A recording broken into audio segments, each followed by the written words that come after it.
Welcome, everyone. I'm Dr. Basil Considine. I am here from the ACU Online Writing Center, and today we are going to be talking about three related genres of literature: article critiques, annotated bibliographies, and literature reviews. A little bit about the Writing Center. If you haven't used our services before, we work with students at many different stages of your writing. You can be just starting to think about a program or a class, not even have a good idea of what you're going to write for a paper yet, and come and bounce some ideas off us. You can also come in with a partial draft, a full draft, or even something that you are revising after you've gotten feedback that you are going to ultimately be turning in, for example, for part of your doctoral dissertation or your EDD study. So we will work with you wherever you are. There's no requirement that you have things be finished or polished. We do recommend, as a general helpful principle, that if you have, say, a draft that you're planning on turning in, run a spelling and grammar check before you send it to us, because that can just save everyone a little bit of time. If it's something that you can catch by a spelling check, then catch it first, and then we can give you feedback on the things that you can't get with that. Most of our students come and work with us through what we call asynchronous appointments, where you make an appointment in the WC Online scheduling system. You upload your draft by the time of the appointment, and then we send you feedback via email in 24 hours. On this holiday weekend, I am your support there. So if you are trying to get an appointment, but you're not seeing one, make sure you've joined our waiting list, because then you get an email when there is an opening. Full disclosure, that email goes out to everyone on the waiting list, so don't go and have dinner before you sign up for the appointment, or someone else will probably have gotten it. All right. Because of this particular genre of literature, it has many facets with different foci. I'm going to also plug our website, which has dedicated webinars on annotated bibliographies and lit reviews specifically, if you're just trying to dive in now. Some other webinars that are on our schedule that might be of interest to you. We have a case study, a case study webinar specific to hospital case studies. So that's mainly of interest for our DMP students.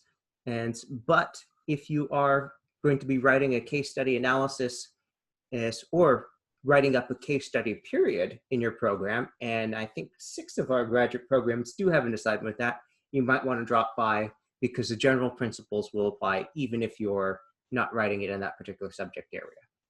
Also, particular interest, if you are writing a annotated bibliography and you're going to be translating that to a lit review, and all of our doctoral students will do that, you probably want to drop in on our Beyond Summary Adding Analysis and Synthesis to Your Writing webinar, because I talk with faculty a lot, and what I hear the most about issues, the things they hate taking points off, but they take off a lot of points for, is not having enough synthesis in the writing when you get to the lit review stage. Okay, with no further ado, I'm going to ask the people who joined us late, just time in the chat room, let me know what program you're coming from and where you're coming from geographically. Our main learning objectives today are, first, to understand the different ways of using and writing about research in your writing, and to also understand the different expectations that come with the different types of assignments that you'll have.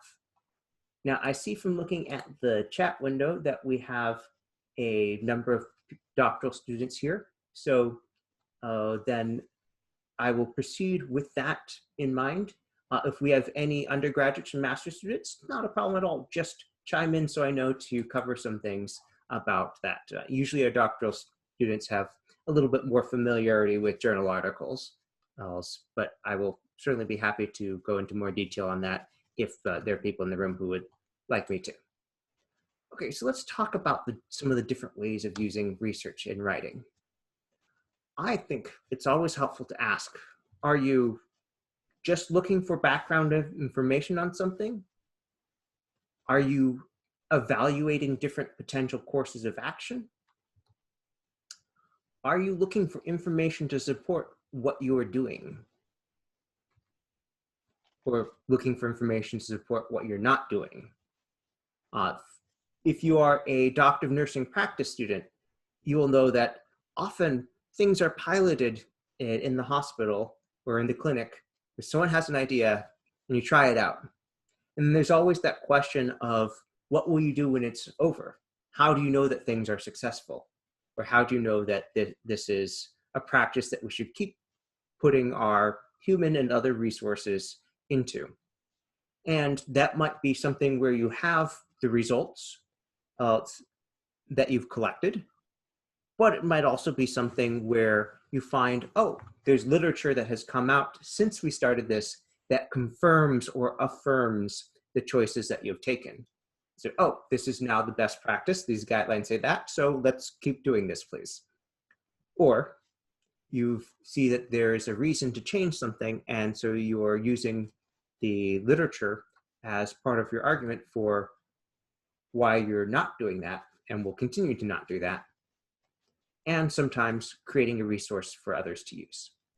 Now, these are very important to keep in mind, not just when you're reading, but also when you're writing about it, because you'll include different details and different amounts of details depending on what your goal is. So if you are using sources primarily for background and information, you should mostly be summarizing the information that you've been reading and paraphrasing it.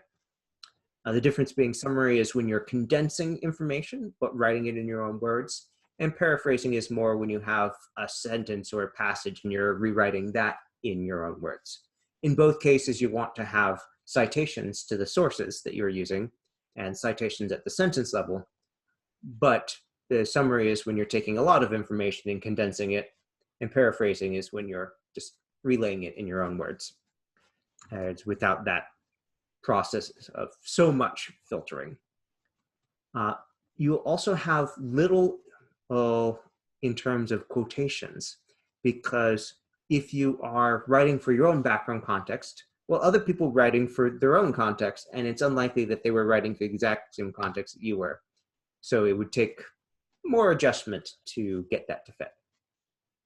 Now, if you're trying to evaluate a potential course of action, you'll have some summary and paraphrase, but a lot more analysis when you're discussing and comparing the evidence.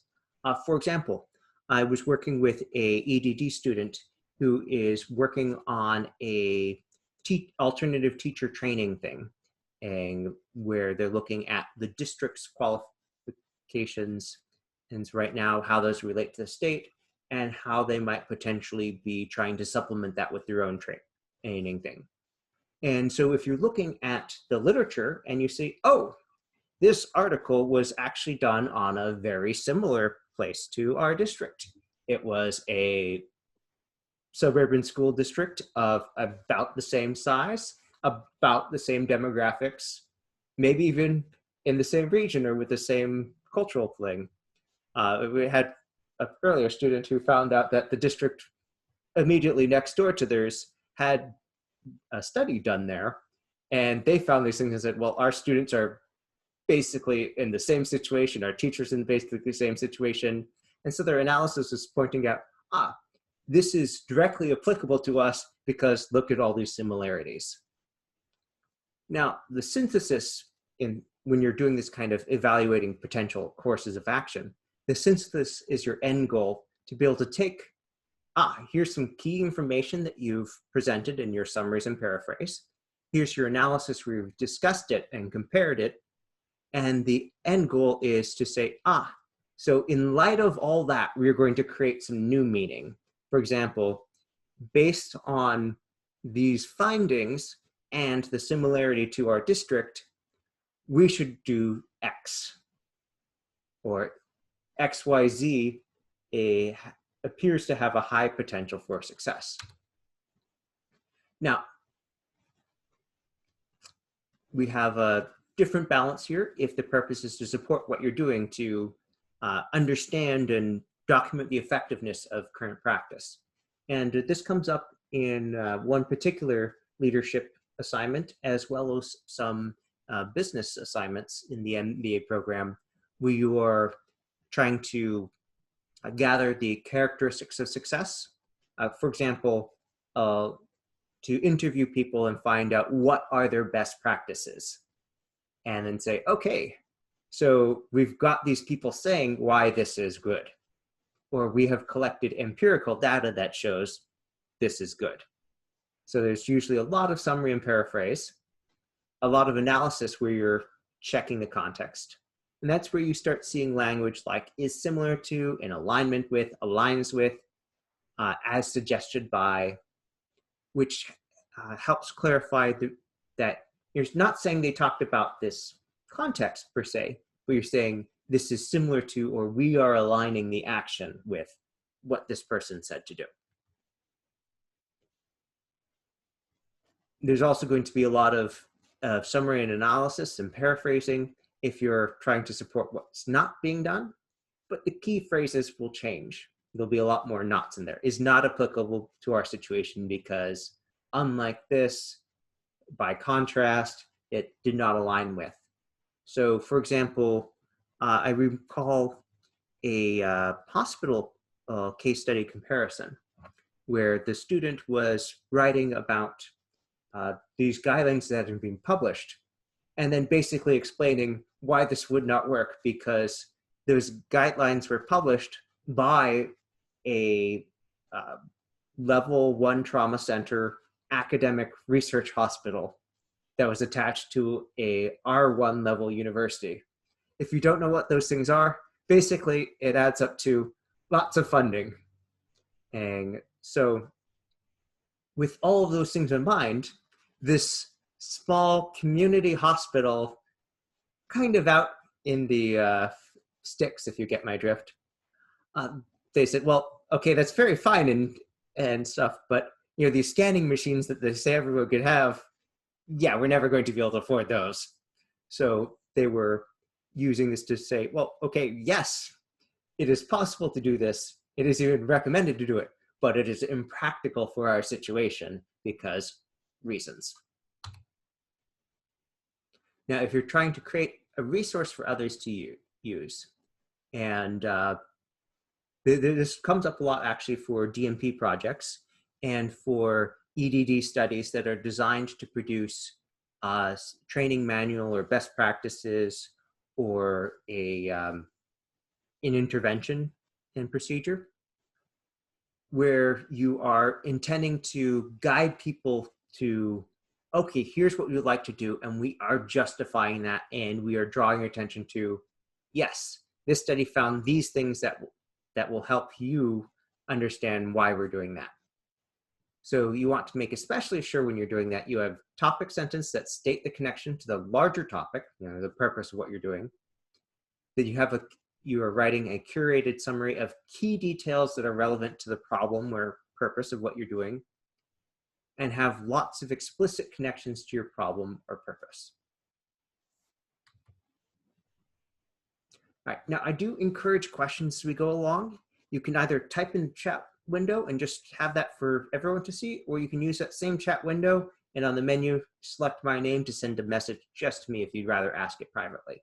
But please ask away. If there's something you'd like to see in more detail, you'd like me to go over again, or something that I haven't covered that you're curious about, feel free to ask. I might not get to your question right away, but I will get it when I'm done with a given slide or set of slides.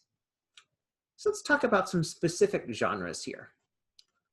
This particular one, sample article critique, or article analysis, I believe is the name of this assignment.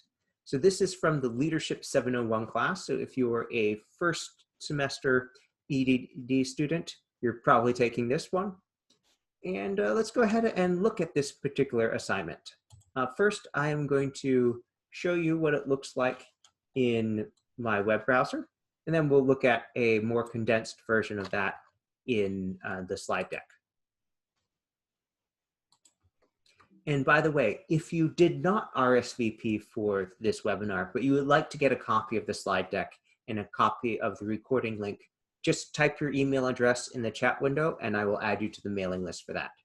People who RSVP for our webinars automatically get an email with the slides and a link to the video recording afterwards. So in case you have to duck out early or you want to review it, or you can't make it the time, but you want to see it anyway, just RSVP and we'll send it out to you.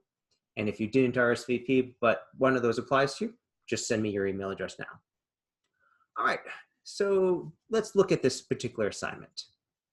Read and carefully consider previous readings on literature searching in academic writing.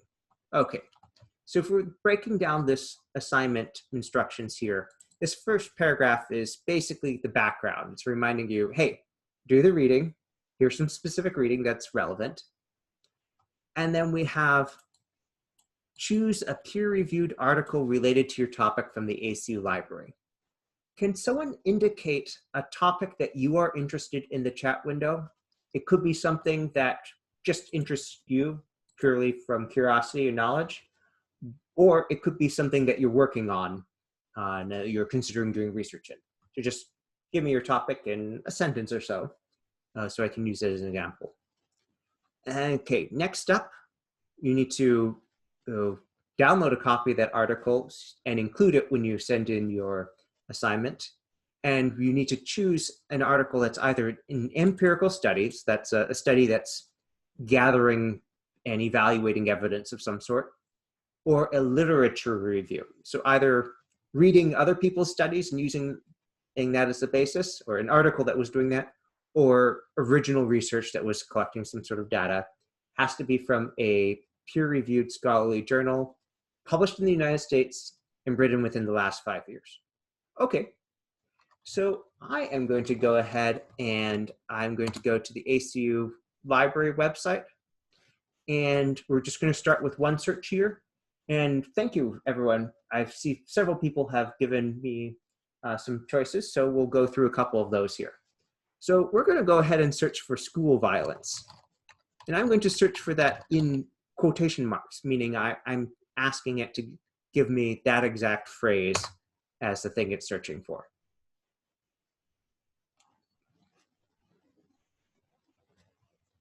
All right. Well, we've got some stuff coming up here. Wow, 124,000 results. That is a lot. That's actually rather unfortunate. Well, fortunate if you're doing reading, unfortunate for society. Well, let's start limiting that. Limitations, I mean, not in the sense of being narrow-minded, but adjusting the search to have the parameters that the assignment is asking for. Because remember, it's saying we needs to be in a peer-reviewed scholarly journal, published in the United States, and written within the last 5 years.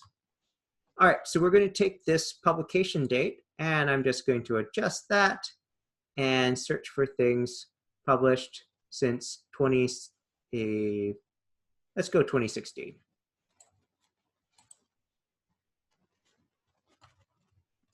So one of the reasons why to use 2016 instead of 2015 is then you don't have any potential arguments about, well, does 2022 count as your 4th year or as your 5th year?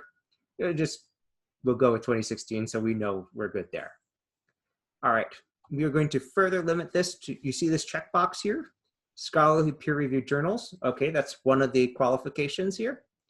We're also going to limit that to full text, meaning I want to be able to get to the full text of the article. Because, it's just, well, you can often, through interlibrary loan, get stuff that we don't have direct access to here at ACU. If it's an assignment that's due in a couple days, let's look at the stuff that we can find right now. Now, you'll see that there's also filtered by publication, publisher, language, geography. So geography, we'll set that to United States.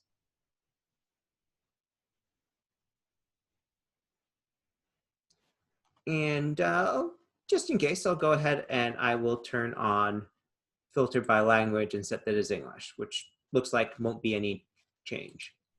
However, you see that geography thing? Now that I select United States, I have some more specific options. So let's say I was located in California and I wanted to see, do you have anything specifically on California school violence?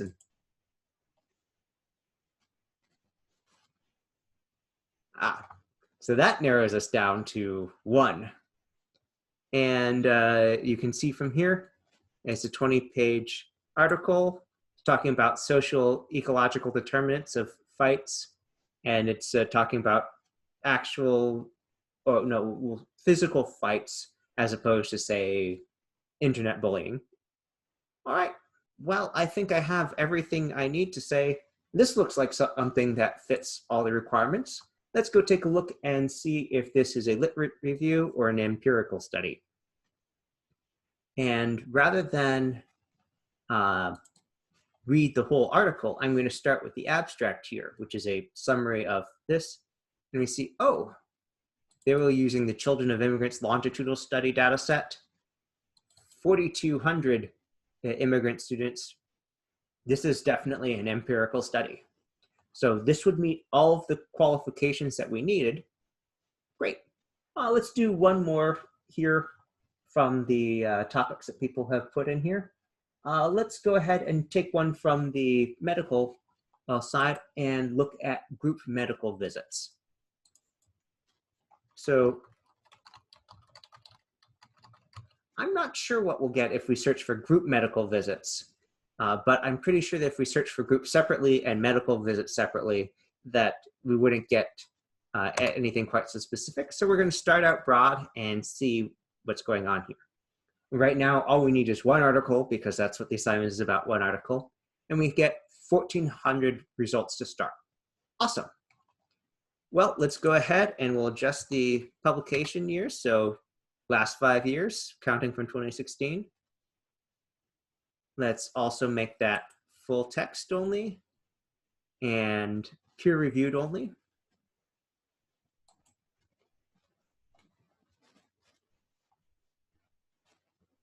And then I'm also going to go ahead and limit the geography to United States. All right, 11 results. For what I'm doing, where I don't want to have too many things, that sounds pretty good. All right, now I see in the chat window that the full prompt was effectiveness of group medical visits. So let's look at these with an eye towards effectiveness. I'm not going to add it to the search string just yet. We're going to browse around here.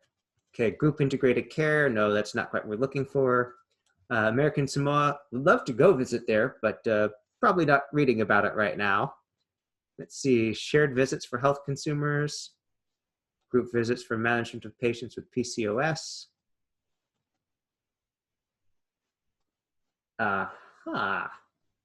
Cluster randomized controlled trial of group prenatal care. That looks like a really cool empirical study testing whether group prenatal care leads to better outcomes. Yes. As looking at this here, we see not only did they do this, but they felt very confident of their results. Okay. No associated risks. We can even look at the conclusions and say that the centering pregnancy plus group prenatal care resulted in more favorable birth, neonatal, and reproductive outcomes. Great. Successful translation of clinical innovations to enhance care, improve outcomes, and reduce cost requires strategies that facilitate patient adherence and support organizational change. Okay, so they also, it looks like it had some notes on how to make this work effectively. Great. So let's go back and look at the particular assignment here. And the instructions refer to some things writing about this particular genre of literature. And then there's this focus on, okay, what are you actually going to look at here? All right, let's switch back to the slide deck. And thank you again for those suggestions for topics to search.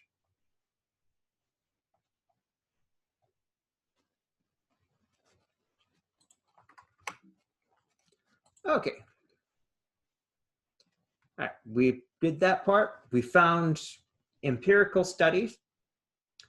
Pick a topic that you think might inform your potential dissertation topic. If you aren't aware of this already, the EDD and DNP programs are very much designed to give you the opportunity to work on things that you'll use for your dissertation or doctoral project well before you get to specifically writing that. So if you pick something that you've made sure is interesting and relevant to what you're looking at doing, what you're looking at studying, then you will be able to use this research more likely than not as part of your eventual dissertation or doctoral project. Okay, there's some instructions there about, okay, you must have an introduction.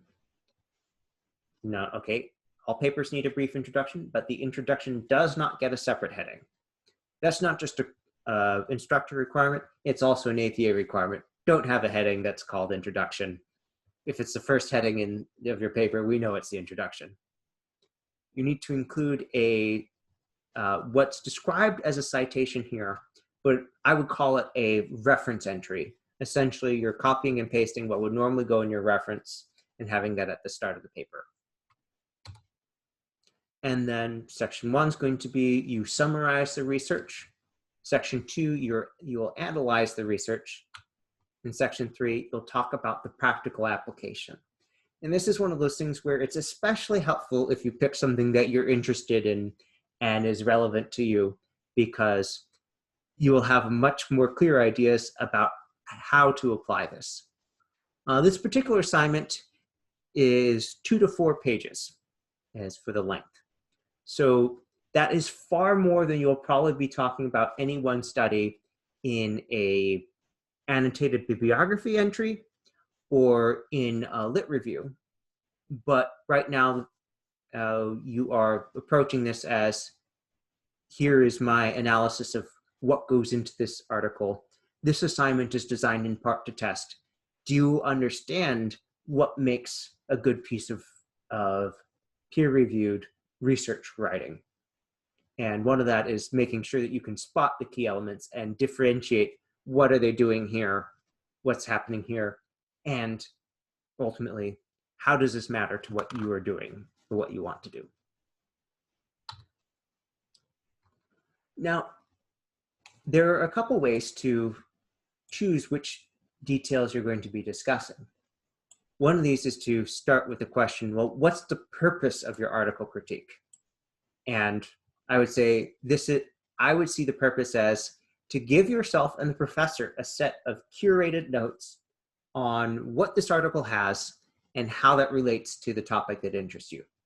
So for example, if you were writing about first-year experiences in developmental writing, then you would want to make sure that you clarify in your summary, is this right about that specific population? What do the findings indicate someone should do? How is this valuable? And that's true whether you're using an empirical study or the article that you're looking at is itself a literature review. Because you might say, oh, yes, this is very valuable.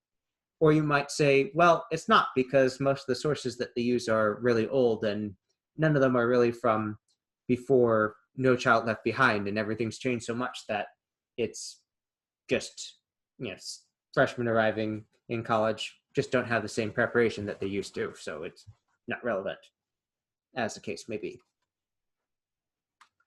Now, what does your target audience need? What's important to them?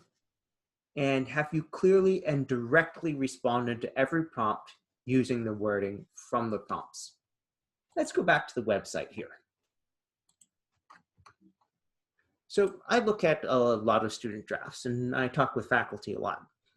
So if we look at the instructions here, for practical application, it says, include a brief paragraph about the article's usefulness or uselessness to you and your research. Was this source helpful to you? Now, when I see that question, was this source helpful to you? I immediately, when I'm grading a paper like this, look for a sentence here that says, this source was helpful, or this source was useful, or this will be a valuable resource. You'd be surprised at how many people don't answer that question or don't answer it explicitly. So make sure you do. How does it help you shape your argument? This could be, it's just giving you more foundational information. It could be, oh, this is a key resource that you're investigating. This is something that has potential to change something. It could be any of those and more. But make sure you say this, something to the effect of, this article's findings shaped my argument by blah. How can you use a source? I plan to use this to blah. And that could be, because remember, this is a brief paragraph, that could be something like, I plan to use this as one of the sources for my dissertation. So just make sure you respond to all of those, and that when you are analyzing the strengths and limitations, that you actually clearly describe things as being strengths and limitations. While we're at it, let's differentiate between a couple related words. I'm going to type these into the chat room so you can see them and see how they're spelled. The words are delimitations and limitations. They're very often confused, and they're in fact even confused by many of our more advanced doctoral students. So I would say pay close attention to this one. A delimitation is a boundary around study. For example, I am multiracial. If I wanted to do a study of the multiracial experience in the United States, I would probably want to, at least for my main group, recruit people who are multiracial or who identify as multiracial. That would be a delimitation. I'd be drawing a box around it saying, oh, this is the group that I'm looking at. This is the group that I'm recruiting. That wouldn't stop me if I was doing some sort of experiment from having a control group of the general population or a non-multiracial group. But how I chose to recruit those groups would be delimitations. Those are choices I'm making about the boundaries of my work. Now, a limitation is something that you are prevented from doing, usually by the delimitations and sometimes by study conditions. So for example, if you are recruiting for a study and you're trying to get 50 people and only 20 show up, your findings and the generalizability or validity of your results will probably suffer. That is a limitation. The small response rate or low participant rate limits what you can do with the information. So a delimitation is a boundary that you create. A limitation is about something that you can't do or can't do as well or clearly because of experimental or research conditions, which may originate in the delimitation, but is separate. So don't confuse the two. Often, and I'll see someone writing an article, and let's say it's an article that is a study of a specific Texas school district. And they were doing it as basically a write-up of, here's what we did for our intervention and why it worked. And someone will go in and write and say, oh, a limitation is that it focused only on one school district in Texas. No, that's a delimitation. The study was delimited to one school district in Texas. Now, the fact that it was delimited to that one school district may limit its applicability to other school districts in Texas or other school districts in other states, but let's keep those terms straight. Okay, let us, for reasons of time, continue through to another genre here.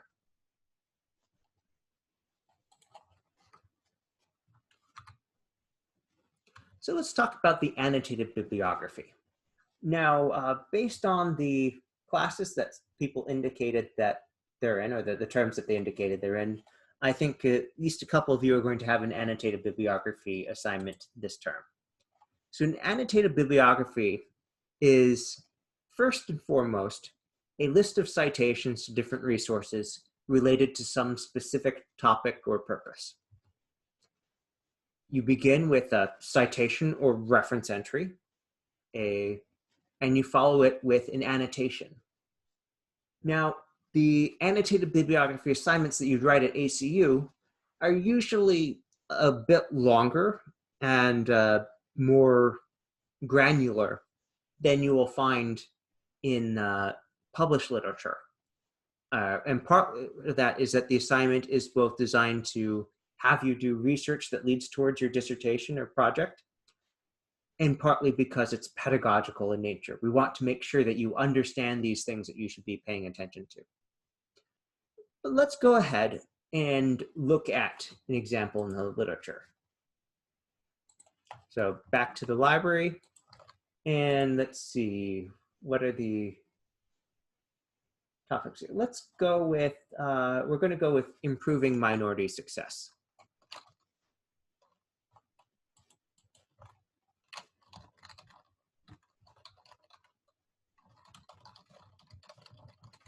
I'm not sure if minority student success is going to be too narrow or not, because that could be phrased several ways, but let's start with that.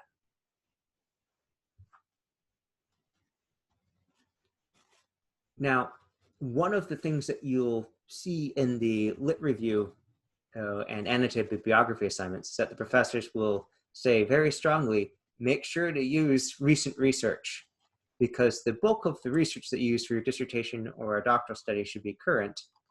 And keep in mind, it's going to take a couple years to get through all the coursework and to write the dissertation.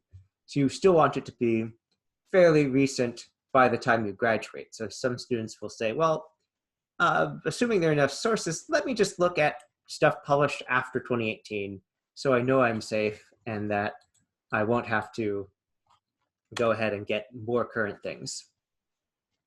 All right, improve minority student success. Give me an educational level for that. Should that be K to 12, high school, the college level? Let's be a little bit more specific about that. Okay, community college. Now, community colleges have some different names. Sometimes they're distinguished from technical colleges. Sometimes they're lumped together. Some places just call it two-year colleges. I happen to be in a state right now where they're starting to use the term state college for what used to be called the state community colleges, but we will go with community college here because I believe that's still the most common term, and we'll see if we get enough results here. Okay, 17 stuff, and this is with the only stuff published since 2018. Okay, so let's go ahead and put on the filters earlier. We're going to limit this to full text and peer reviewed. All right, the numbers are starting to get down there, but for what we're doing, that's just fine. And we'll also go ahead and put on the geography United States. Now, just because there's only one here doesn't mean that the others aren't in the United States. That can mean that they're just not labeled as specifically being done in the United States, or weren't labeled when it was coded and put it into the database. So this one here, for example, I'm pretty sure that's about stuff in the United States, as is this, just because some of the terminology that I'm seeing is very particular to the United States. Okay, let's go ahead and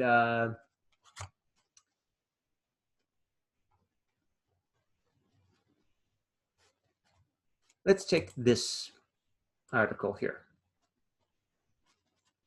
So this is published in the Review of Higher Education. So if I was going to grab the citation information, where I'd start would be with this cite button here. And you see you can scroll down and you can go ahead and grab this information here. Now, I'm going to point out a couple things here.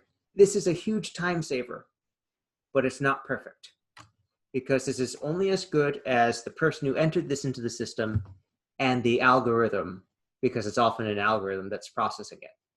So this has the name of the article, it's got the name of the journal, it's got the journal volume number, the issue number, and the starting page. It doesn't have the ending page down here, so you'd want to add that in. And this title here, we'd want to change into sentence case, because that's what APA style says to do with your references list. But still, it'd be a huge time saver to copy and paste this. All right. Now, if you're being asked to give a permalink, Basically, a permalink is something so that someone can find their way back to this entry that we're looking at here. That's this button here. And so you can copy this into your document. Now you'll see that this link has easyproxy.acu.edu in it, which means that you would need to have access to the ACU library system for this link to work. So it's fine for an assignment. Just be aware when you come around to the dissertation side, you would want to include a DOI, a digital object identifier, if that's available. Now, how do you know if one's available? Well, honestly, the easiest thing to do, if it's not listed there, is to search for that title and DOI and see if when you look at the journal homepage, does it have a DOI? And in fact, it does have a DOI there. So you could copy this and paste it in and add it to the citation. Okay. So we found an article here. Let's go back and look at the slides now. All right, the purpose of the annotation is to inform the reader of the relevance. Okay, that's relevance to the specific project that you're doing. So with this case, there are a couple different places we could go with the improving minority student success. Are we trying to improve this from the administration end, where we're looking at, what are we funding or what are we looking for in hiring? Are we looking to improve this on the faculty on the ground in the classroom kind of thing? Are we trying to improve it from the perspective of student support services or even community life? How you introduce your annotated bibliography as this is a survey or a summary of key literature related to this purpose. For example, you could say for improving minority student success through faculty advising, for example. Whatever you chose as the purpose of this annotated bibliography would then guide which details you're paying attention to and summarizing down here. And if I'm speaking about a specific example that you volunteered, feel free to throw in more details in the chat window. Always happy to work with those more specifics. What are you doing with the annotated bibliography besides this assignment? Well, it's basically serving as part of the pre-writing process for a lit review, either a standalone lit review paper or the lit review for a master's thesis, doctoral dissertation, doctoral project. And if you've made your purpose very clear to yourself when you're writing this and selected all the details that align with that, often you can just look at your annotated bibliography and it will function as, if not just a crib sheet, sometimes even, oh, yes, I have written here why this is relevant. Let me take that and put it as part of this paragraph that I'm building inside my lit review. Now,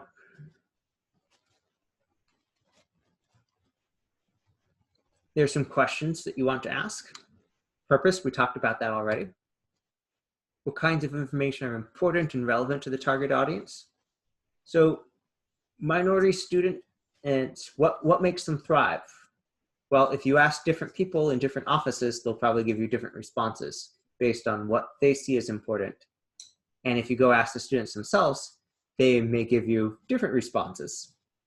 I know that a very popular one from pretty much any student is more money, more financial aid, great.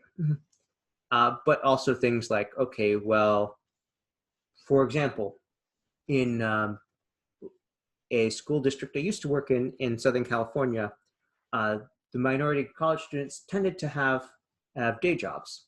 So they were very interested in course scheduling and being able to take their required classes at night, which would also be if you had children and you're trying to engage, say, grandparents and siblings for childcare, then they wouldn't be working during those hours. So that is something where, depending on what angle you're taking, you may find that there are very different details that you see as important to the target audience.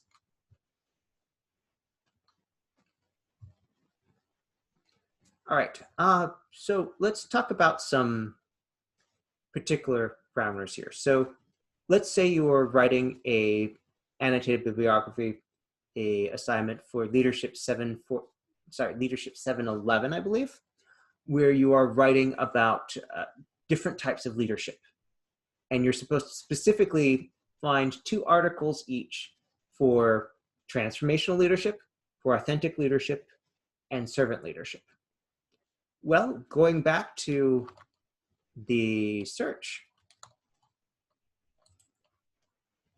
I'm going to show you a shortcut now.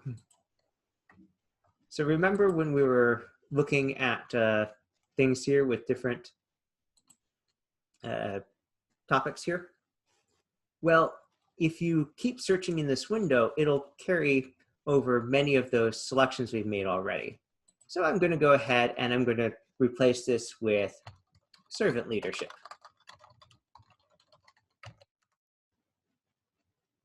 And you could even pick a particular topic. Let's go with in education.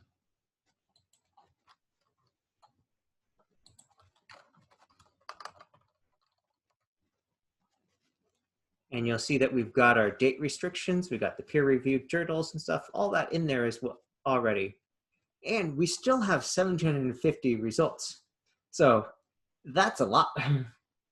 So we can be even more specific to narrow in on this and not spend unnecessary time on this.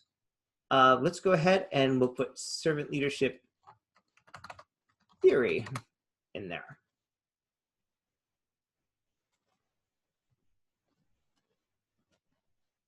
Okay, more narrow, 124. That's a whole lot less than we were looking at earlier. Now, let's go ahead and look at one of these. And you'll see we've got a whole bunch of things down here. You can go look at the keywords. You can look at it, can contact an ACU librarian if you're having trouble getting to it. Download the full text here. And remember, those of you who are writing an article analysis or article review and need to submit the file, download the PDF. Make sure you submit that with your assignment. Well, there are some functions here that I think might be helpful to know about that aren't necessarily in this database or aren't being showed to you. Now, take a look at this Find Similar Results button, because that's kind of where we're going. You want to see, okay, well, I found this article, show me more stuff that's like it.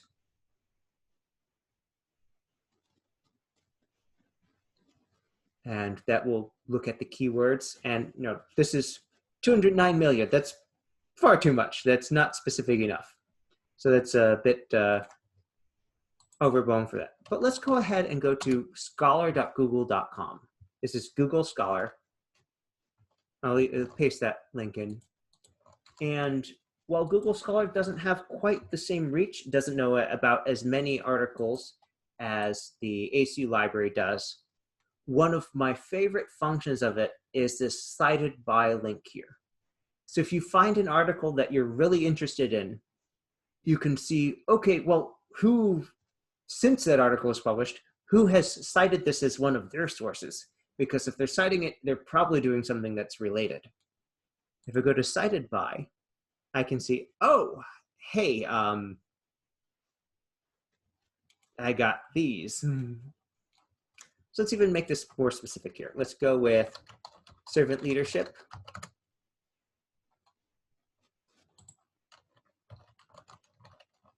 And let's go with theory.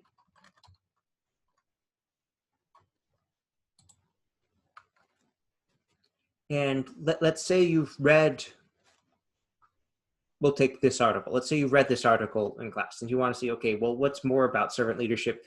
You can go to cited by and, oh, now we have lots of different choices. Let's even narrow that to make it recent years. And okay, we still have lots of choices that we can look at. So this, if you're working on building out your list of sources that you're reading, whether that's for the literature review or for an annotated bibliography, this is a very powerful tool to find related research. So if you're having trouble finding similar stuff, use the cited by. It's almost guaranteed. If there's something out there, you will find you something. Especially if you are spent a lot of time to find exactly the thing that seems to really work for what you're doing. All right, we have just a little bit of time remaining. So let's go back to the slides. I'll tell you about the rest of the slides in here and how those may be useful to you. And we'll finish with some time for questions.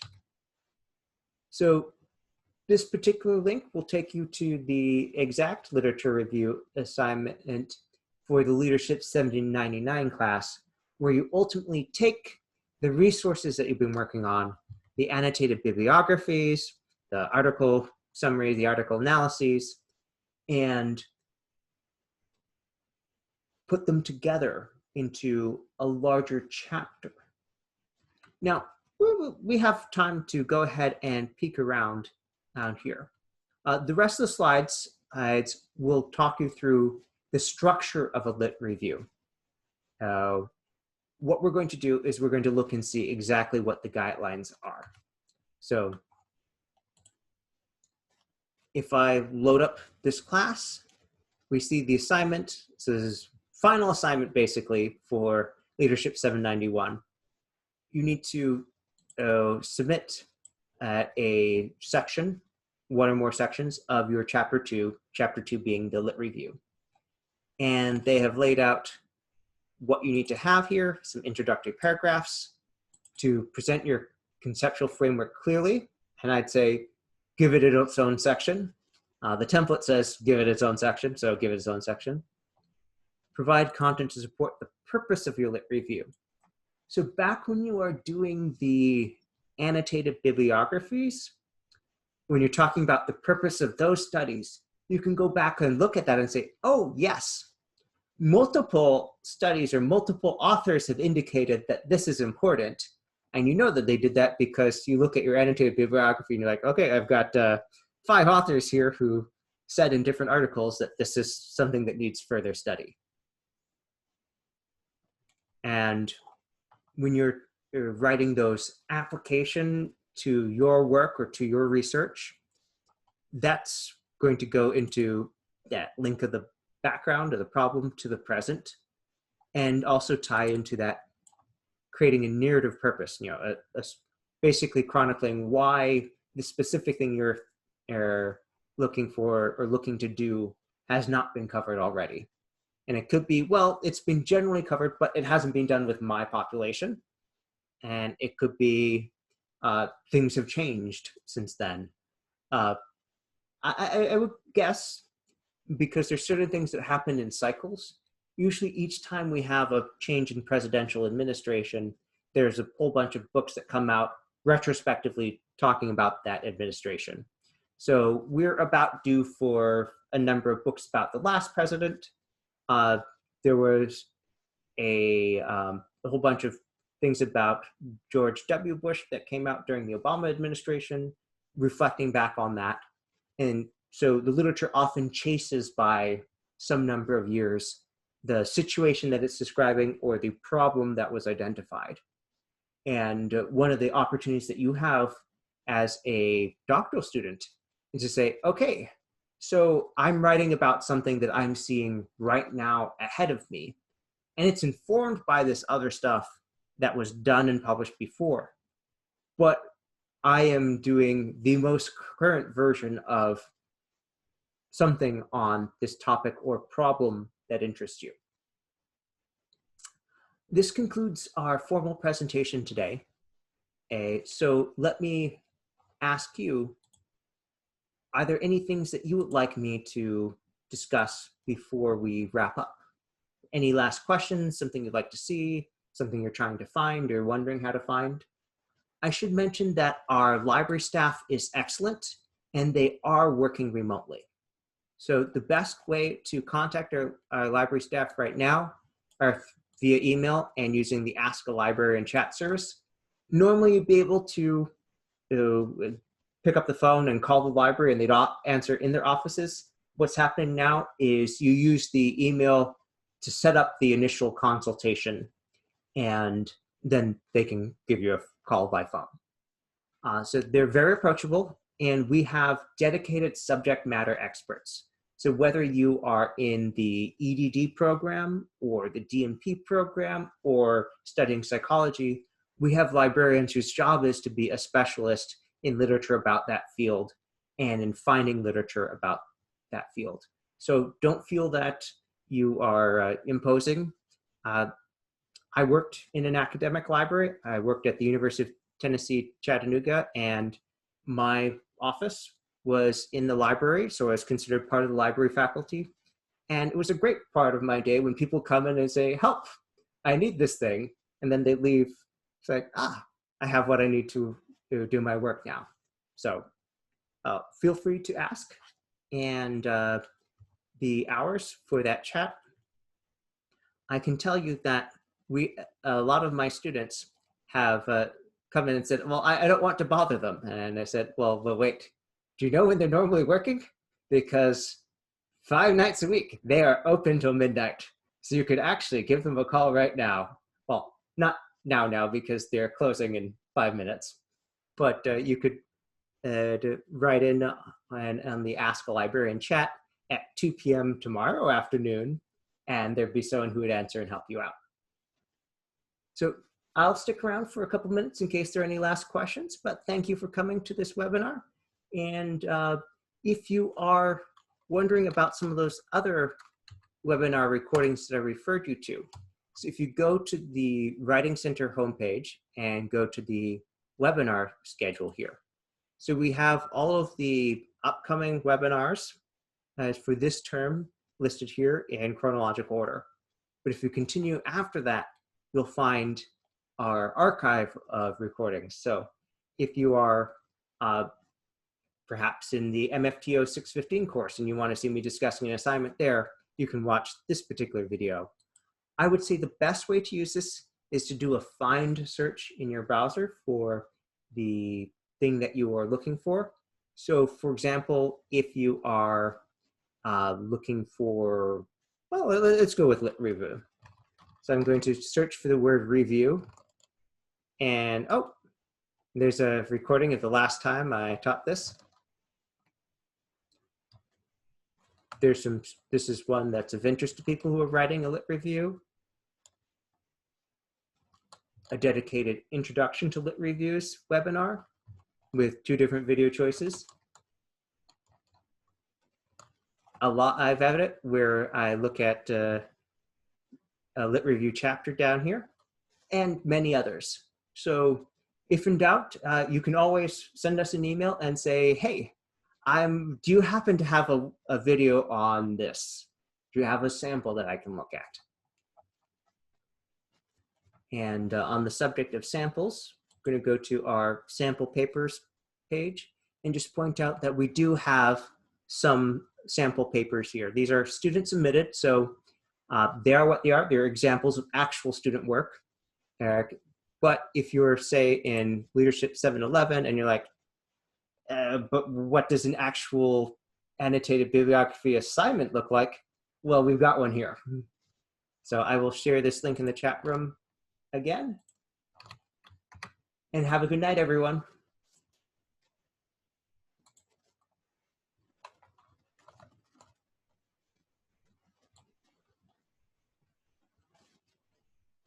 I will make sure to add everyone's email address who typed their email address in the chat room or send it to me by private message. I will add you to the list to get the recording.